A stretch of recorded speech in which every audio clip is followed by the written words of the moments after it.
পাখি বন্ধু আকাশকলি দাস পাবনার নিজ বসতবাড়িতে গড়েছিলেন পাখিদের অভয় আশ্রম। তিনি নেই, তার আশ্রয় দখলে নিয়েছেন প্রভাবশালী এক অসাধু ব্যক্তি। এখন চলছে নির্বিচারে গাছ কেটে পাখিদের আশ্রয়হারা করার কাজ। এই ধ্বংসযজ্ঞে প্রশাসনের কেউ কেউ জড়িত বলে অভিযোগ করছেন অনেকে। তদন্ত করে দোষীদের বিরুদ্ধে কার্যকর ব্যবস্থা নেওয়ার আশ্বাস দিয়েছেন জেলা প্রশাসন। সঙ্গে সঙ্গে আমার লাশ বাড়ির উপরেই থাকবে, কিন্তু মাথা ফাটাফাটি রক্তে রক্তাক্ত হয়ে যাবে। পাখির অভয় আশ্রম তখন আর থাকবে না। কেউ দৌড়ে যাবে কোন গাছটা কেটে নেবো, কেউ দৌড়ে আসবে কোন গরুটা গলায় ধরে নিয়ে যাবো। 2023-এর ডিসেম্বর মৃত্যুর আগেই পাখি বন্ধু আকাশকলি দাস এভাবেই জানাচ্ছিলেন তার আশঙ্কার কথা। হয়তো 6খানা দলিল বাড়ি করবে, এই যে আমাকে দিয়ে গেছে, এই যে আমাকে দিয়ে গেছে, এই যে আমাকে। এবছর 18ই আগস্ট আকাশকলি দাসের মৃত্যুর মাত্র 4 মাস যেতে না যেতেই তার সেই শঙ্কা বাস্তব হলো। প্রায় 6 বছর ধরে গড়া পাখিদের আশ্রম রূপ নিল ধ্বংসযজ্ঞে।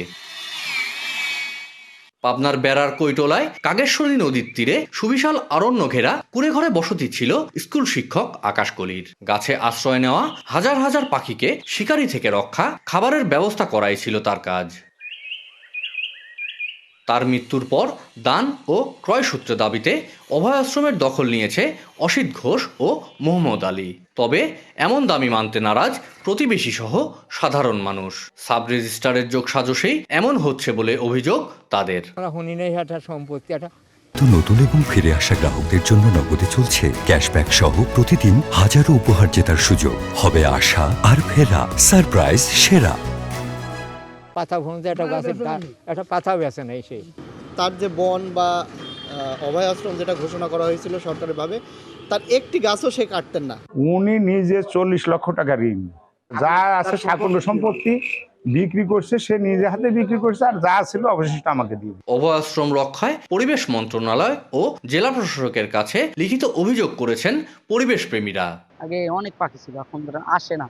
অত্যাচার এখন কেমনে আসবে, ভয় পায়, ভয় তো আসে।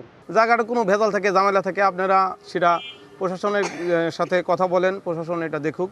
পাখি সংরক্ষণের জন্য, পাখির আশ্রয়ের জন্য যা করে গেলেন, এটা আমাদের রাষ্ট্রের এবং সমাজের দায়িত্ব এদেরকে সংরক্ষণ করা। অভিযোগ অস্বীকার করে অনিয়ম হয়নি দাবি সাব রেজিস্ট্রারের। তদন্তের পর দোষীদের বিরুদ্ধে কার্যকর ব্যবস্থা নেওয়ার আশ্বাস জেলা প্রশাসকের। হ্যান্ড ওভার করার তার যৌক্তিকতা ছিল বলে জমি রেজিস্ট্রি করা হয়েছে। আসলে আমি নিজেই গিয়েছিলাম ওখানে এবং তার স্টেটমেন্ট আমি নিজে নিয়েছি।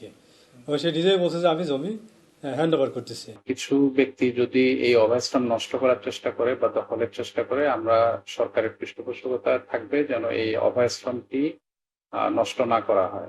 2014 সালে মৎস্য অধিদপ্তরের ওয়েটল্যান্ড বায়োডাইভার্সিটি রিহ্যাবিলিটেশন প্রজেক্ট বাড়িটিকে পাখির অভয় আশ্রম ঘোষণা করে।